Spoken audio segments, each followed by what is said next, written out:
studied here? We studied here about the nutrition in human beings.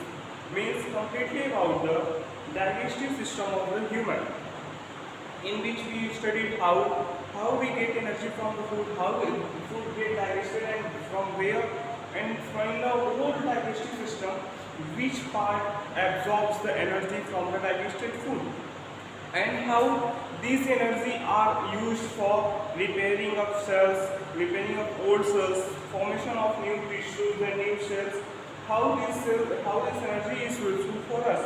अब तक हमने अपने क्लास में इस सेक्शन में डाइजेस्टिव सिस्टम के बारे में पढ़ा, जो कि न्यूट्रिशन इन ह्यूमन बींग्स के बारे में पढ़ा, जो कम्प्लीटली बेस्ड था digestive system of human being पे, कि कैसे हम खाना, कोई भी खाना डाइजेस्ट होता है, कौन सा पार्ट कहाँ डाइजेस्ट होता है, उसके लिए कौन सी एंजाइम रिलीज होती है, वो पार्ट से, वो डाइजेस्टेड फूड से हम एनर्जी कहाँ से एब्जॉर्ब करते हैं. So all this thing up to now हमने पढ़ा कि वो हमने जाना कि वो एनर्जी हमें किसी भी नए सेल के फॉर्मेशन में हेल्प करती है, अदर मेटाबॉलिक फंक्शंस को परफॉर्म करने के लिए हेल्प करती है, और तो और उसके साथ हमने ये भी जाना कि यही एनर्जी जो ओल्ड टिश्यूज़ होते हैं उनके रिपेयर में भी काम करती है. अगर कोई टिश्यू को कोई नुकसान हो गया है तो इसी एनर्जी से वो रिपेयर भी होते हैं. But now here is short note on dental caries. आपके बुक में एक शॉर्ट नोट दिया हुआ है डेंटल कैरीज के ऊपर. What are dental caries? Dental caries are the disease, or you can say that inflammation and infection in the teeth by which you got pain or your teeth get small down. ये dental carry क्या है? एक तरह की बीमारी आप समझ लीजिए दांतों में लगती है, जिससे इन्फ्लेमेशन और इन्फेक्शन हो जाता है पूरे माउथ के, पूरे टीथ में. और होता क्या इसमें? Completely bacteria are involved in dental caries. Bacteria जो होते हैं वो हमारे टीथ की इनेमल पे एक लेयरिंग बना लेते हैं, और वो लेयरिंग से जब वो थोड़ा टाइम के लिए रुक जाते हैं फिर एसिड रिलीज करते हैं, और एसिड रिलीजन से क्या होता है, जो हमारा टॉप मोस्ट टीथ का लेयर होता है, जो हार्डेस्ट लेयर होता है इनेमल, वो कमज़ोर हो जाता है, और उससे वो कमज़ोर हो जाता है तो फिर वो हमें डेंटल कैरीज की प्रॉब्लम्स होती हैं. Mainly bacteria are involved in the dental caries which releases the acid on the outer topmost protective layer of the teeth, that is known as enamel, and enamel get weaker. enamel कमज़ोर हो जाता है, weaker हो जाता है, और उससे हमें डेंटल प्लेक नामक डिजीज हो जाती है, जो हमें इन्फ्लेमेशन और इन्फेक्शन प्रोड्यूस करती है हमारे टीथ में. But we can cure it. हम इसे ठीक भी कर सकते हैं by brushing our teeth each and every time we eat food. जब भी हम खाना खाएं तो खाना खाने के बाद अगर हम ब्रश कर लेते हैं तो जो प्लेक की लेयर जमी होती है दांतों पे, जो बैक्टीरियाज वहाँ एसिड रिलीज करने वाले होते हैं, उनके एसिड रिलीज करने से पहले हम ब्रशिंग से उनको वो प्लेक की लेयर को हटा सकते हैं, तो हमें ये डेंटल कैरीज की प्रॉब्लम नहीं होगी. फिर नेक्स्ट है डेंटल कैरीज के बाद हमारा यहाँ बुक का टॉपिक है जिसे आज हमें डिस्कस करना है, वो है रेस्पिरेशन. तो our today's topic is respiration. अभी तक हमने डाइजेशन के बारे में पढ़ा, अब हमारा नेक्स्ट टॉपिक है रेस्पिरेशन. हमने भी डाइजेशन में क्या पढ़ा कि each and every organs have different function, different specific organs with their specific functions to take and digest their food. Each and every living organs जो होते हैं उनके अलग अलग स्पेसिफिक ऑर्गन्स होते हैं, स्पेसिफिक फंक्शन होते हैं, उनके अलग फंक्शंस होते हैं, जिससे वो अपने फूड से, न्यूट्रिशन से एनर्जी पाते हैं. So basically all these in digestion, all in the process of digestion is only the breakdown of food, breakdown of glucose into smaller molecules takes place. जो ये डाइजेशन होता है उसमें होता क्या है? ब्रेकडाउन ऑफ फूड होता है, और जो वो डाइजेशन से प्रोसेस से हमें ग्लूकोज का फॉर्मेशन और ग्लूकोज जो प्रोडक्ट मिलता है उसका ब्रेकडाउन होकर स्मॉल कंपोनेंट्स में डाइजेशन ही रेस्पिरेशन प्रोसेस के अंडर में आती है, जिससे हमें और एनर्जी रिलीज होती है. और इस रेस्पिरेशन टॉपिक में हम उससे उससे रिलीज एनर्जी के बारे में पढ़ेंगे। इसके बेसिकली अगर ध्यान दिया जाए तो रेस्पिरेशन के आपके बुक में 2 टाइप्स दिए गए हैं, anaerobic respiration and aerobic respiration. Now we are going to explain this thing, aerobic and anaerobic respiration, with the help of a diagram.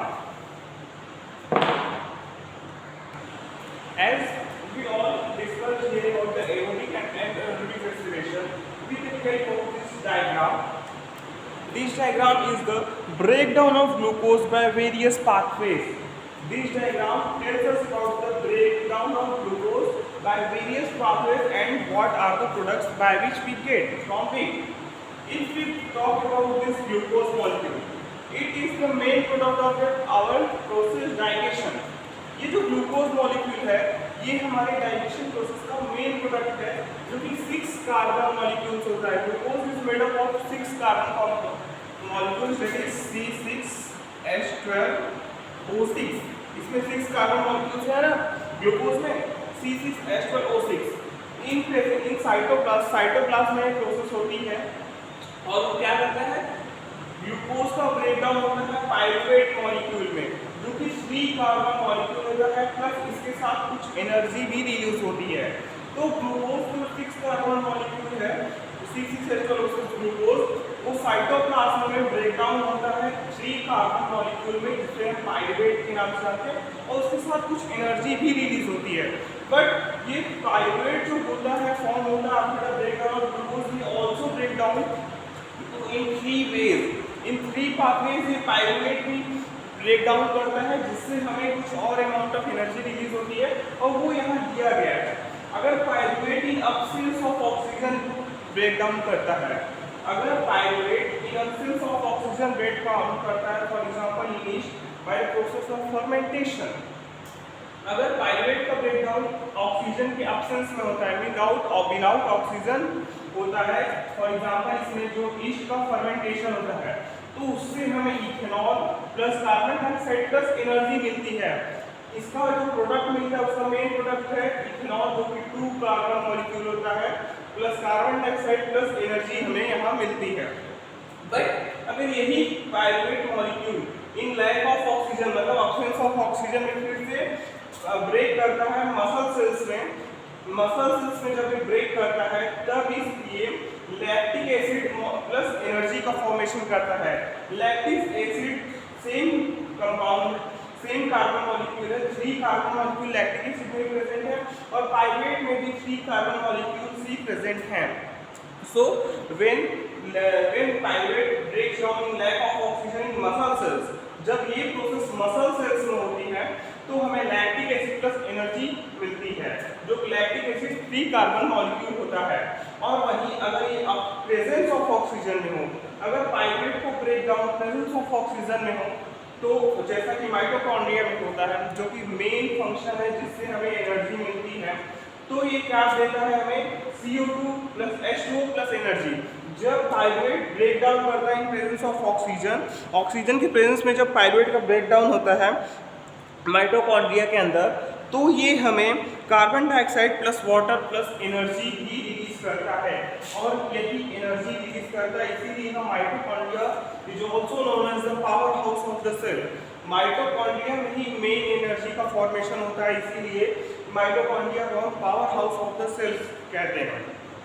You will see here that pyruvate breaking down in 2 ways, in the absence of oxygen and in the presence of oxygen। आप यहाँ देख रहे हो ना कि pyruvate जो 3 carbon molecule है वो 2 तरीकों से ब्रेक डाउन होता है। पहला है जिसमें ऑक्सीजन नहीं है, जिसमें ऑक्सीजन का इन्वॉल्वमेंट नहीं है, जैसे कि absence of ऑक्सीजन है ईस्ट में या मसल सेल्स में। और दूसरा आप देख रहे हो मेरे जिसमें ऑक्सीजन प्रेजेंट है, प्रेजेंस ऑफ ऑक्सीजन के में पाइरुवेट का ब्रेकडाउन होता है। So when the pyruvate molecule break down into other molecules in the absence of oxygen, then the process is known as anaerobic respiration।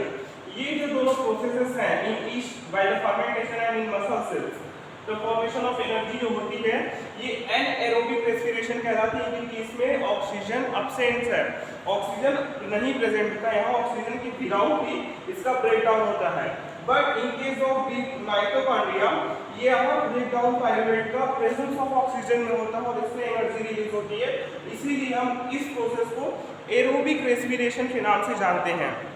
So let's clear about that anaerobic respiration is a respiration in which oxygen presence is not required.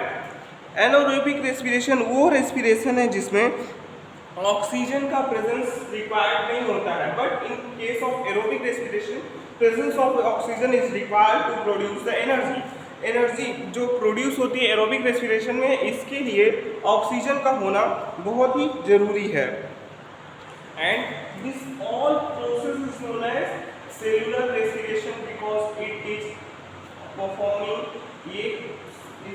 performing inside the cell। ये cell के अंदर होता है, इसीलिए हम इसे cellular respiration कहते हैं।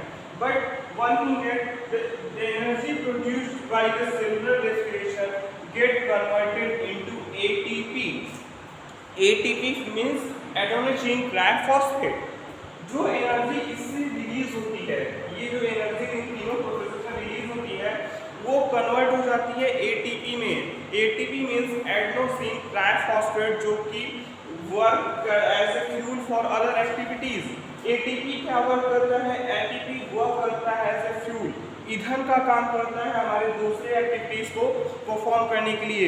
जो एनर्जी रिलीज होती है उसे हम एटीपी कहते हैं, और एटीपी का फुल फॉर्म होता है adenosine triphosphate. In this process ATP is broken down giving rise to a fixed amount of energy which can drive the endothermic reaction taking place in the cell। इससे जो energy release होती है ATP वो break down करके, जब ATP break down होती है in presence of endothermic reaction, तो वो अमाउंट कुछ certain amount of energy release करती है जो हमें हेल्प करता है अदर फंक्शंस को परफॉर्म करने के लिए। अब एटीपी तो हो गया है, बात हो गई कि वो एनर्जी का फॉर्म है, बट यहाँ आपको एटीपी का शॉर्ट नोट दिया है कि आखिर एटीपी होती क्या है। ATP is the energy, ATP is the energy currency for most cellular processes. ATP क्या है? एटीपी सेलुलर करेंसी है, ATP is energy currency. ATP हमने वही कहा ना, एटीपी एनर्जी का दूसरा फॉर्म है, इसका नाम है एडेनोसिन ट्राइफॉस्फेट, और एटीपी से ही हमें एनर्जी रिलीज होती है। आपको पता होना चाहिए when one molecule of ATP get breaks down, then 30.5 kilojoule per mole energy is released by the endothermic process in the cell। जब एक एटीपी मॉलिक्यूल का ब्रेकडाउन होता है, एटीपी मॉलिक्यूल जब एक एटीपी मॉलिक्यूल टूटता है एंडोथर्मिक रिएक्शन द्वारा सेल्स में, तब उससे 30.5 किलोजूल पर मोल एनर्जी रिलीज होती है। इतनी ज़्यादा एनर्जी सिर्फ एक एटीपी मॉलिक्यूल से रिलीज होती है, 30.5 kilojoule per mole by the process of endothermic reaction which occurs in the cell. किस प्रोसेस से रिलीज होती है? एंडोथर्मिक रिएक्शन प्रोसेस से रिलीज होती है, जो सेल में परफॉर्म होता है।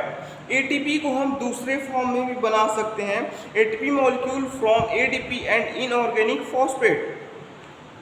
The energy released during the process of respiration is used to make an ATP molecule from ADP and inorganic phosphate।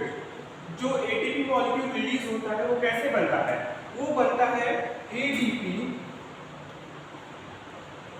Plus inorganic phosphate से।